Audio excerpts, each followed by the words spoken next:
I turned 75 today. I didn't throw a party. No one called. No one came by with a card or flowers.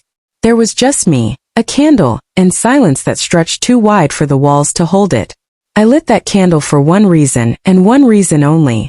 For my son, Daniel. He died believing he was alone in this world. He died thinking his own mother had vanished from his life without a trace. And if you asked anyone back then, they'd say, well, maybe that's just how some families are. They drift apart. People move on. But they'd be wrong. Because the truth isn't that we drifted apart. The truth is I was erased, bit by bit, message by message, silence by silence, until my only child became a stranger with my eyes and my hands, but none of my memories. That's the kind of pain that doesn't scream. It just sits quietly with you at the table for decades. Every birthday, every holiday, you set a place for it. And tonight, as I watched the flame dance in the dark, I whispered, "Where did you go, Daniel? Did you even know how hard I tried to reach you?" And then, just as the flame flickered and I leaned in to blow it out, there was a knock at the door. 3 soft taps. Gentle but firm. I wasn't expecting anyone. But I got up. And when I opened the door, there they were. 2 little girls barely 10 and 7. Hair like his. Eyes that didn't blink. And in one of their small hands, an envelope with my name on it. It said, "Dear Grandma, he kept us hidden for a reason only you will understand." If you're the kind of person who says, family comes first, then prove it. Click the like button and subscribe now. Don't scroll past a story that could be your mother's silent cry, or your daughter's future revenge. They say you remember the birthdays no one else does. The quiet ones. The ones with no balloons. No calls. No candles except the one you light yourself. I've had more of those than I care to count. But one stands out above the rest. It was Daniel's 8th birthday. I had picked up a double shift at the hospital. A child in the ICU had coded. I stayed to help resuscitate. By the time I got home, the cake I'd ordered was still in the box. The balloons had wilted against the ceiling. And Daniel was asleep on the couch, wearing the party hat he'd taped himself. He never said anything about it the next morning. But that was the day something in his eyes stopped waiting for me. I used to tell myself I was doing it for him. That every patient I helped, every overtime hour I logged, was building him a better future. I told myself he'd understand one day. That someday he'd be proud of me. That he'd say, "My mom worked hard. She gave me everything." But Daniel didn't want everything. He wanted me. His father left when he was 3. Left a note on the fridge and never looked back. I told Daniel it had nothing to do with him. But one night, when he was around 6, he asked me, "Why didn't Dad want me?" And I stood there, staring at my own child, speechless. Not because I didn't have an answer, but because the truth was, I didn't know either. After that, he stopped asking questions. He started answering them himself. Started building a story where everyone left. And he was always the reason. I remember coming home one night when he was 12. Found him doing his homework under a blanket. Because the power had gone out, and he didn't want to waste the candles. He looked up and smiled like it was normal. Like being alone was just part of the routine. And maybe it was. Maybe I'd taught him that love always came second to duty. That showing up wasn't necessary. As long as you could prove you cared by the bills you paid. I never remarried. Never brought another man into the house. Never gave Daniel a stepfather. But somehow, I still made him feel like he came after everything else. The last time I saw him, he was standing at the foot of my porch. 15 years ago. His voice wasn't angry. It wasn't loud. It was hollow. He looked at me and said, "You were never really my mom. Just my landlord." And then he turned around and walked away. No car waiting. Just him and a silence that stretched 15 years long. People talk about heartbreak like it's a moment. Like it's loud. Shattering. But mine didn't crack all at once. It seeped in slow, quiet, and invisible. Until it filled every corner of my life. And so every year on his birthday, I lit a candle. Just like I did tonight on mine. One flame. For the boy I raised. And the man I never got to know. I didn't think that knock would ever come. I didn't think anyone would remember. Not after all these years. But when those girls stood there, Holding that envelope, I knew something had changed. I just didn't know how much. They stood there like statues. Two little girls on my porch, shoes damp from the snow, and eyes that wouldn't look away. I didn't speak right away. I couldn't. I was staring at their faces. Something about them. It wasn't just the resemblance. It was the way the older one tilted her head, like Daniel did when he was confused but trying not to show it. And the younger one, she bit her bottom lip while she waited. He used to do that too, every time he was afraid I'd forgotten a promise. The taller one held out the envelope. Plain white. My name written in handwriting I hadn't seen in over a decade. No mother. Just Martha. I took it from her hand. It trembled. But not hers, mine. The paper was thick. Heavy in a way that had nothing to do with ink or weight. It carried years. Regret. Something final. I stepped aside. Didn't ask who they were. I already knew. I didn't know their names, but I knew exactly who they belonged to. They walked in without a word, sat on the edge of the couch, hands folded in their laps like they'd rehearsed this moment. Maybe they had. Maybe that envelope was never meant to be delivered. Maybe fate had simply run out of places to hide. I opened it with the quiet of someone peeling back a wound they'd trained themselves to ignore. The letter was handwritten. Black ink. But I imagined the tears that must have fallen between the lines. It began. Mom. If you're alive, I hope this finds you. I'm sorry. I just didn't know how to forgive you until I became a parent. I couldn't breathe, because in just that first line, he was still calling me Mom. After everything. After the silence. After the years. I was still Mom. I told the girls you were gone. Dead. That you had no interest in knowing them. It was easier than trying to explain the years between us.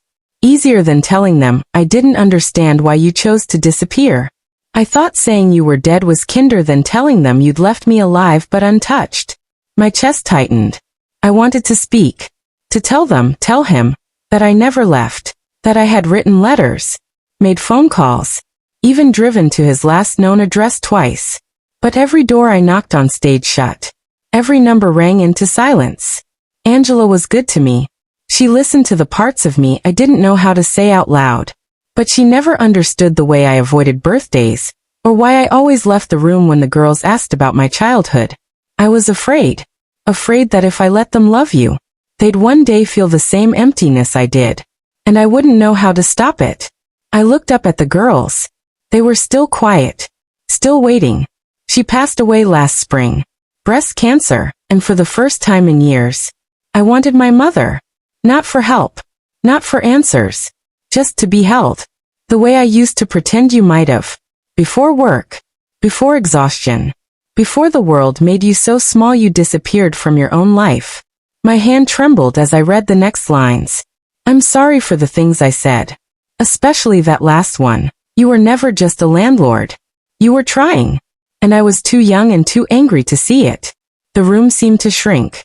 I'd carried that sentence for 15 years. You were never really my mom. Just my landlord. It clung to me. Defined me. Changed how I saw every mother I passed on the street.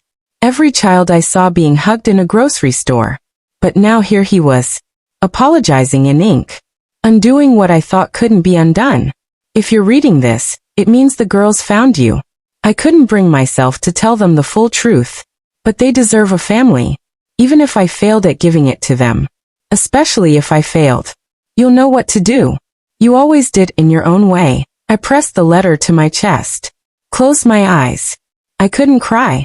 I didn't want to scare them.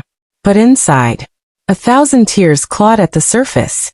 I looked at the girls. The older one spoke first. Her voice was soft.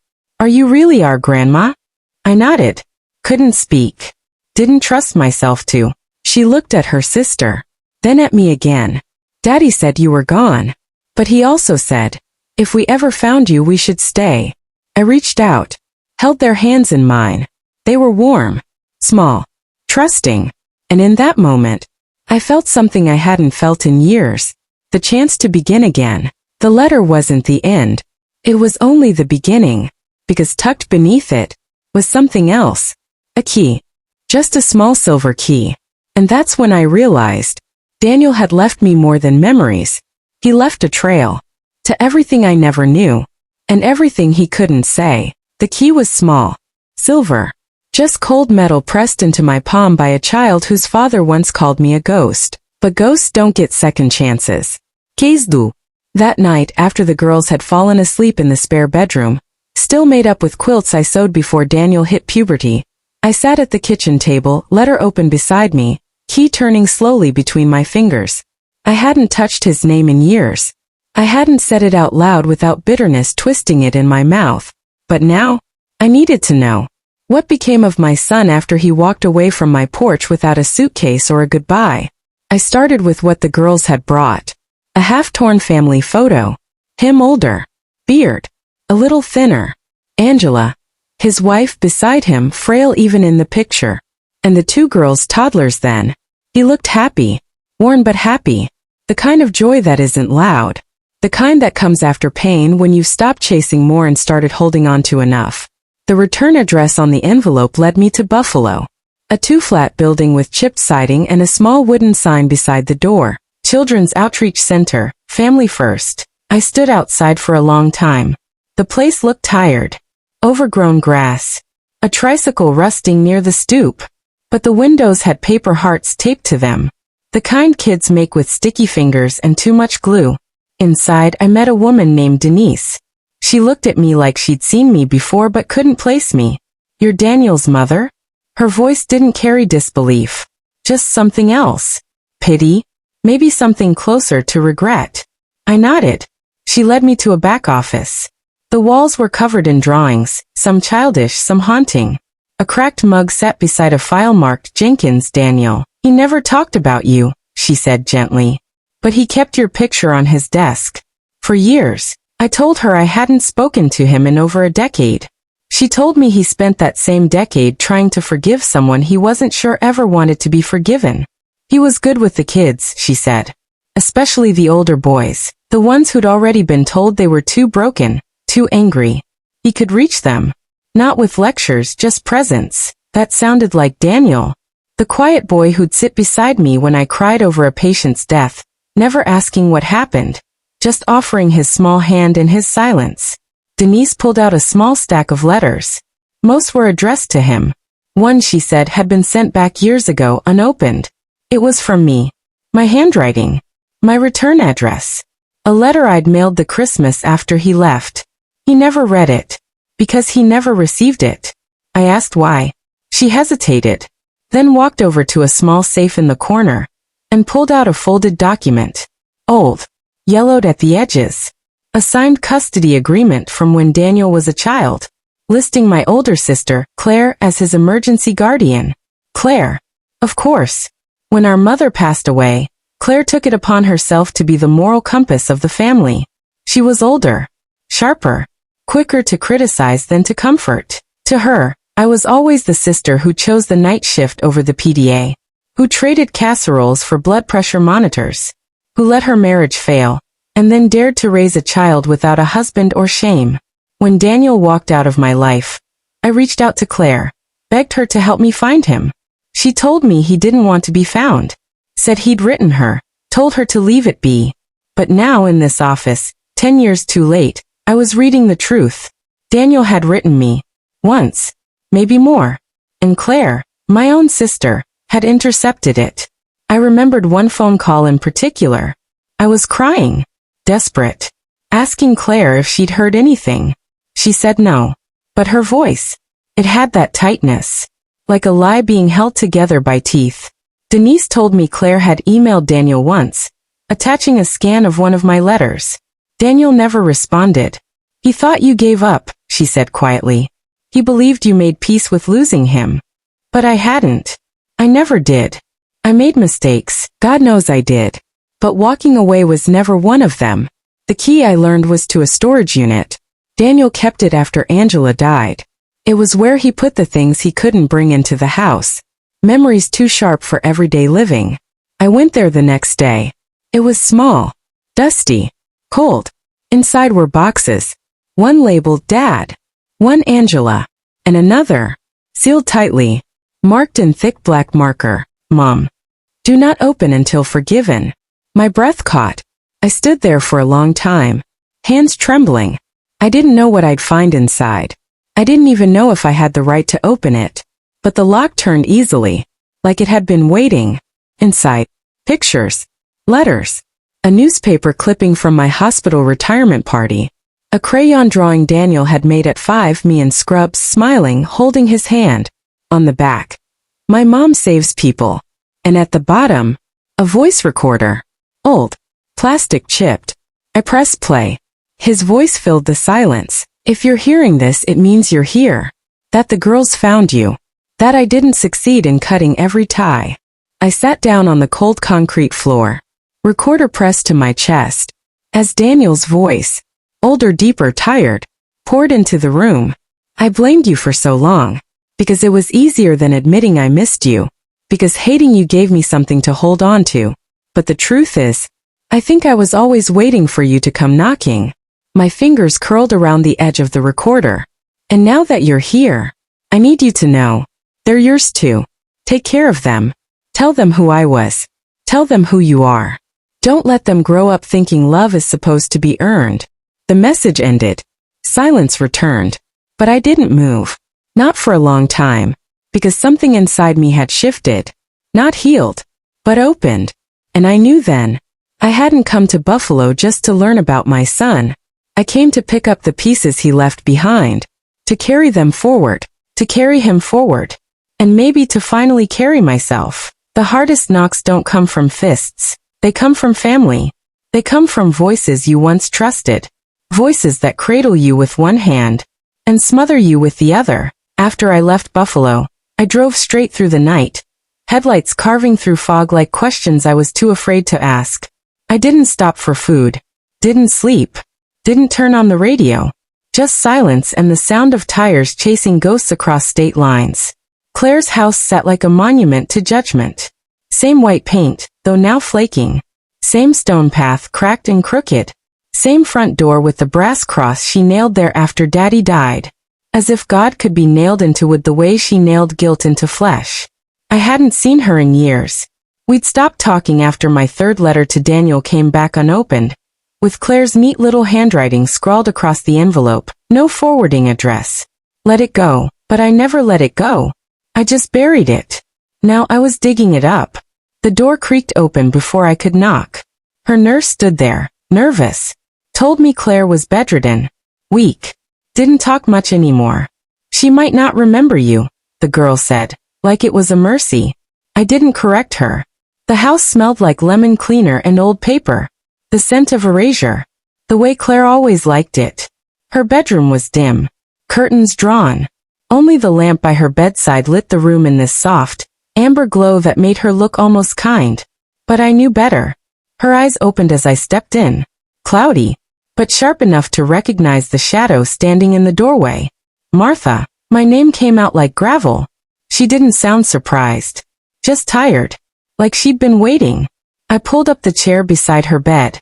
Sat down. Folded my hands in my lap. Didn't smile. Didn't cry. Just asked one question. Why? Her throat worked. Her fingers twitched beneath the blanket. And then she laughed. A dry, bitter thing that scraped through the silence. Because you ran off to be a nurse. Because you left Daniel with babysitters and night shifts. Because you walked around like you were better than the rest of us just because you wore a name tag and a white coat. Let her say it. Let her bleed the venom she'd been bottling all these years. You failed him. She spat it like scripture. He cried for you. He begged me to send the letters. But I told him the truth, you'd moved to Florida. You remarried. You didn't want the burden. I couldn't breathe. Not from shock. From fury. You told him I remarried? Yes. A dentist. In Palm Beach. My hands clenched. You told him I didn't want him? You didn't deserve him, Martha. Her eyes flashed, clear for just a moment. You shamed this family. Single mother. Working holidays. Letting that boy raise himself while you played Florence Nightingale to strangers. He was my son, Claire. And look what you did to him. Silence. Heavy. Thick. Unbearable. I stood. What about the letters? She looked away. Claire, what about the letters? She swallowed hard. Didn't answer. Did you burn them? A pause. Then, almost a whisper. He wrote every year. I staggered. Like I'd been slapped. Birthdays. Christmas. The year Angela died, he sent a card with a drawing the girls made. He even sent you a lock of their hair. My legs nearly gave. I burned them, she said flatly. Every one. Because if you read them, if you found him, you'd infect him again with all that brokenness. My voice cracked. He died thinking I abandoned him. She blinked.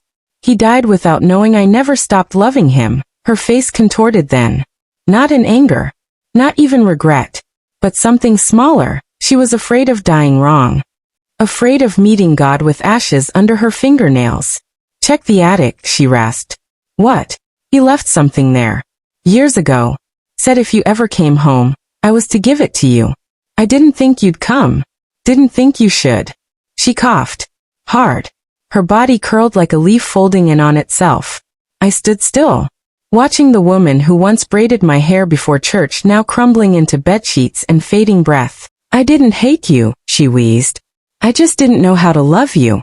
When you were everything I couldn't be. I didn't forgive her. Not yet. Maybe not ever. But I stayed until the nurse came. Held her hand even as it trembled like leaves in winter. Because hate is heavy. And I needed room in my hands for what Daniel left behind. That night I climbed into the attic. Same old smell of cedar and dust. Same narrow steps. Same cobwebs. I found the box beneath the rafters. Wrapped in plastic. Labeled in Daniel's handwriting. If she comes, give her this. Inside was a journal. Leather-bound. Worn at the edges. I opened it. The first page read, Mom, if you're reading this, it means something survived us. I pressed it to my chest. And wept. For the letters I never saw. The birthdays I missed. The years I was erased.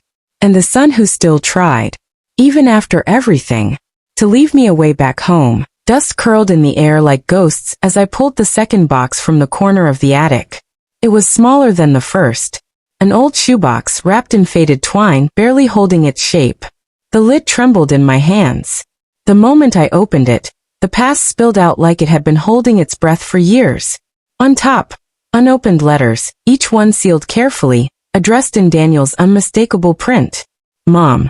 Mother, to the one who named me. There were dates on them. 92, 95, 2001, even as recent as 2008. Letters that stretched across time like bridges I never got to cross. Beneath them, drawings. Crayons and pencils. Paper with ragged edges, some yellowed at the corners. One showed a stick figure with a stethoscope and curly hair, me. Another had him holding a trophy, smiling wide under the words. For Mommy when she comes back. I pressed it to my chest. And for the first time in decades, I wished I could forget how to breathe. Because breathing meant feeling. And feeling meant remembering. The box wasn't done with me. At the very bottom, tucked beneath a crumpled birthday card with a faded, I'm 10 today, balloon on it, was a videotape. A black VHS cassette. Labeled in smudged silver ink. For Mom, I didn't have a player. Not anymore. But I knew someone who did. That evening, I drove to an old coworker's house. Janice still kept all her 90s tech in a cabinet beneath her dusty TV. When she saw the tape in my hand, she didn't ask questions. Just pushed it into the VCR and pressed play. The screen flickered. Snow. Lines. Then a room. A wooden chair. And him. Daniel. Older. Thinner than I remembered. Eyes like mine. Tired but lit with a fire that never went out. He sat awkwardly at first, adjusting the camera.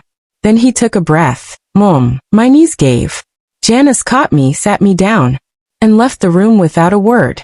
She knew. I don't know if you'll ever see this, he began, voice soft but steady. But if you do, I guess that means something worked out. Maybe Claire finally told the truth. Or maybe, your heart just pulled you home. He looked down. Took another breath. Fiddled with something in his hands. I used to dream you'd knock on my door. I'd imagine opening it and you'd be there. With tears in your eyes, arms open, saying, I'm sorry I left, but I never stopped loving you.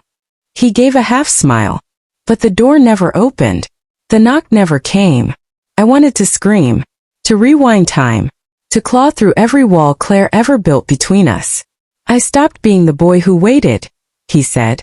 I had to. I became the man who showed up for my girls. For Angela before she passed.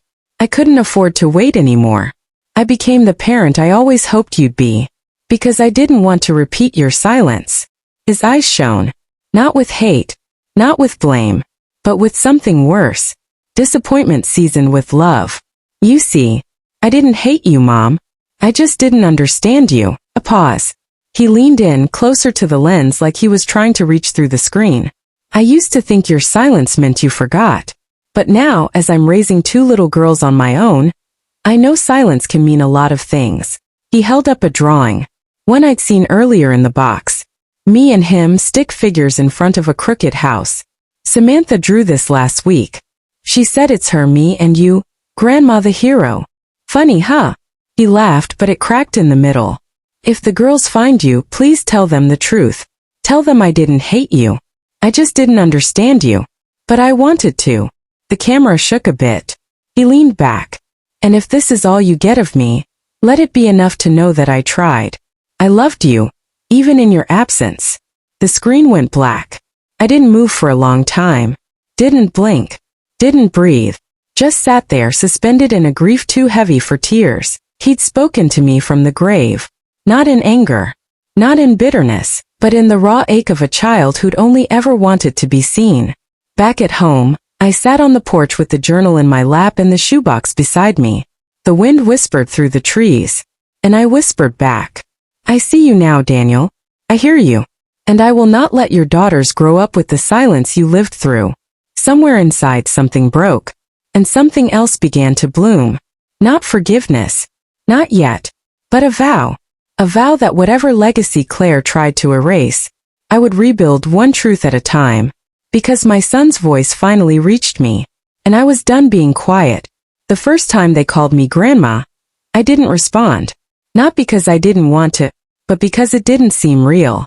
Samantha had said it so gently, while reaching for my hand in the kitchen as we sifted flour together. Emma had echoed it later, holding onto the hem of my sweater as I pulled Daniel's old storybooks from the shelf. I hadn't heard the words spoken to me in decades, but in their voices it didn't sound like a title. It sounded like forgiveness. We started small, baking cinnamon cookies from a torn recipe card I'd kept since the 80s. Visiting the park Daniel once scraped his knees in. They asked questions. They didn't push. And I didn't lie. Each evening after the dishes were done and the house smelled like vanilla and rain, we would sit by the fireplace. They'd curl beside me on the old floral couch.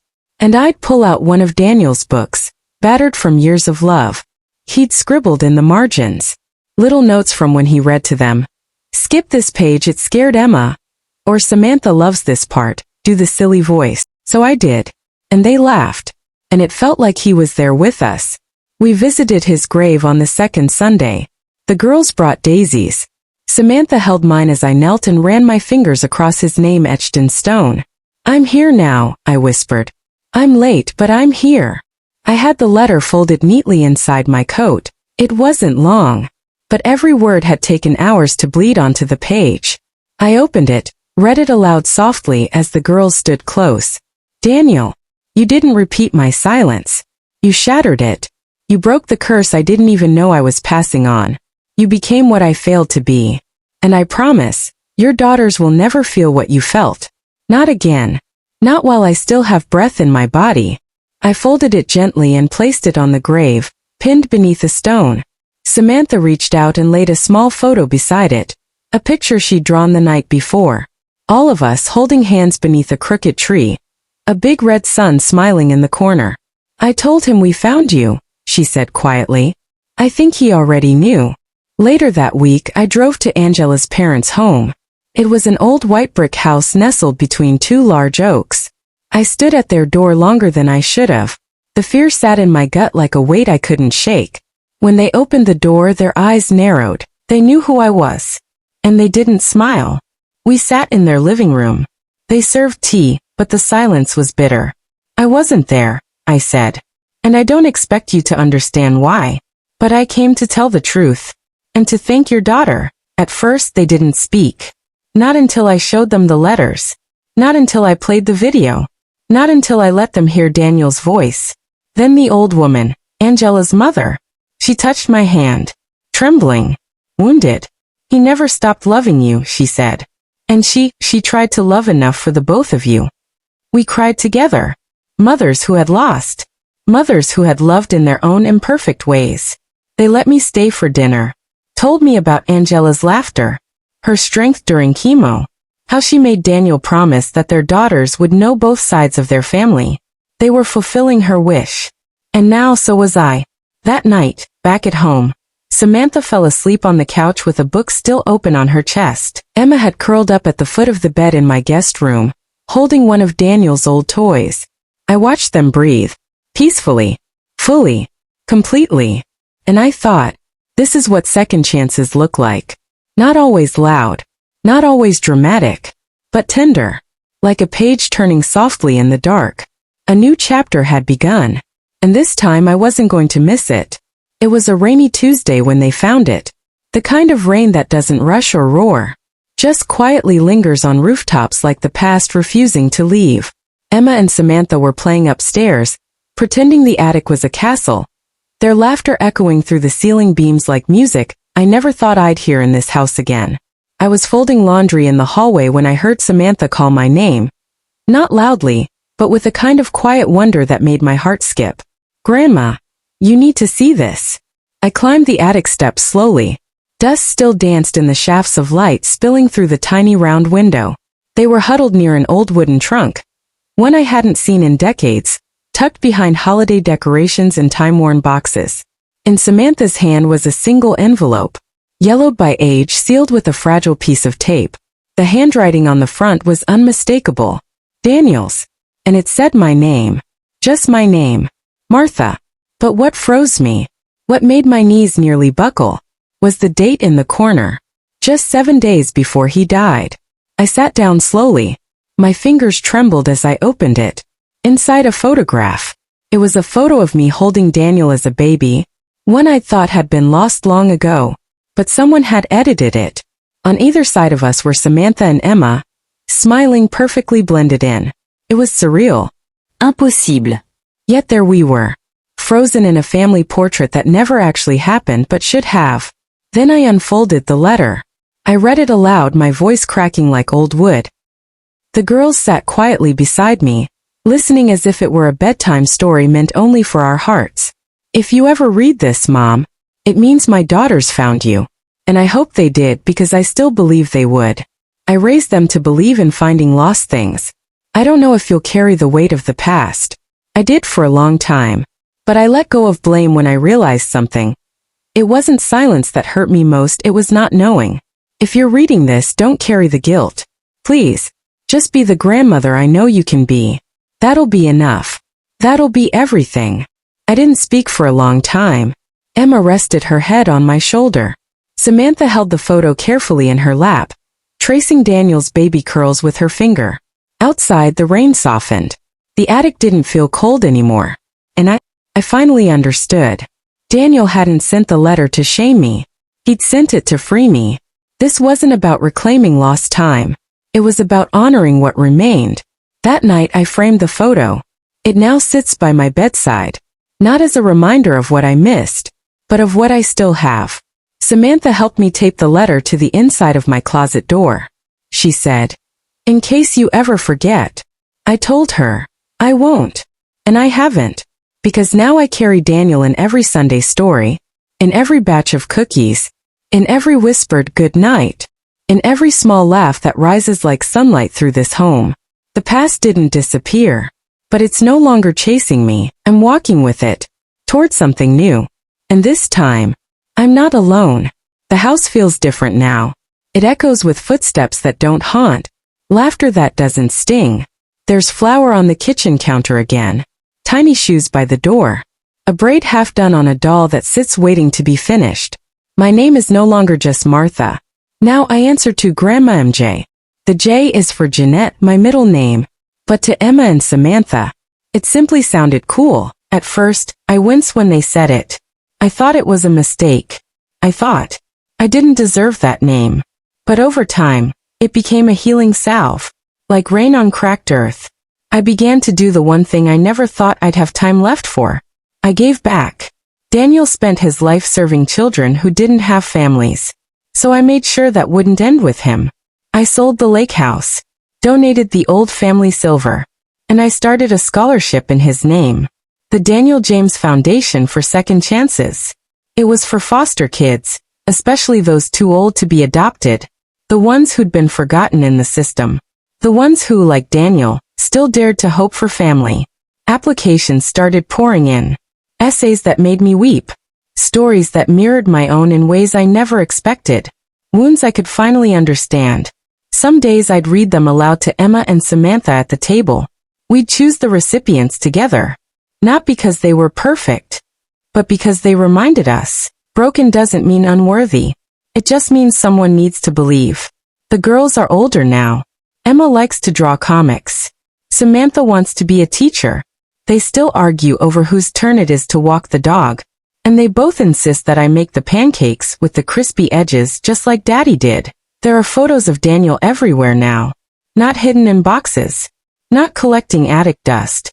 But framed beside the girls' school portraits. Their drawings. My favorite recipes scribbled in fading pen. He belongs here. And he always did. And then, there was my birthday. My 75th. The day this story truly began. That morning, I woke to the smell of vanilla.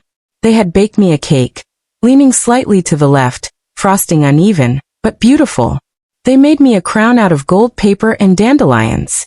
And when the sun began to dip low behind the trees, they led me to the living room. In the center of the coffee table stood a single white candle. Unlit. Emma handed me the lighter. She didn't say anything. She didn't have to. I sat down, took a breath, and struck the flame. The wick caught slowly, flickering at first, then blooming steady. The room fell into silence. But it wasn't empty. It was full. Of everything we'd lost. Of everything we'd found. I looked at the girls, one tucked under each arm, their heads leaning gently against my shoulders. I didn't feel old. I didn't feel haunted. I didn't feel like the woman who had once closed the door and walked away. I felt like a mother. I felt like a grandmother. I felt whole. As the candle burned, I closed my eyes, and in my heart I heard Daniel's voice. Not angry, not distant, but soft and proud. You didn't repeat the silence, Mom. You rewrote the ending. And maybe I did. Maybe I couldn't change the beginning, but I changed where it led. I took the broken threads and wove them into something warm, something worth holding. I thought I had lost my son forever. But on my 75th birthday, I didn't just gain 2 granddaughters. I found the part of me I thought had been buried with him. And as the candlelight danced across their faces, I knew something for sure. It's never too late to become who you should have been, to love who you were meant to love, and to finally, come home. The candle had burned down to its base, the flame now a soft glow, swaying with breathless grace. The girls had fallen asleep on the couch beside me, curled like commas at the end of a long sentence finally complete. I stood, gently covering them with the knitted blanket Claire once made. Even in her cruelty, she had loved them too. In her own way. I walked to the window. The moon was full. It watched over us, silent and still, as if holding its breath for what came next. Then, a knock. 3 quiet taps. Not urgent. Not accidental, just timed, as if the universe had waited until the very last minute to deliver one final truth. I opened the door. It was Mr. Hutchins from across the street, a man I barely knew beyond his Sunday gardening and his stubborn old beagle. He held a weathered bundle in his hands, tied with a red rubber band. Postman left this in my box by mistake. Meant to bring it by earlier. I reached out, hands trembling. He nodded once, gently, then turned and disappeared into the night. I stepped back inside, heart pounding. Set the stack on the table. Most of it was old utility mail, faded newsletters, coupons from a decade ago. But then, at the very bottom, an envelope, yellowed with time. My name on the front. Daniel's handwriting. The postmark? 1 week before his death. Not the attic letter. Another. A forgotten piece of his voice. I held it to my chest for a moment. too afraid to open it, too afraid not to. And then, if this story reminded you of someone you've lost, or someone who deserved your words but never got them, drop a candle in the comments and say their name. Let their story live through yours. And if you're still not subscribing after this, go to the comments and write, "Here's why I didn't subscribe." Let's see if your reason makes more sense than this story did.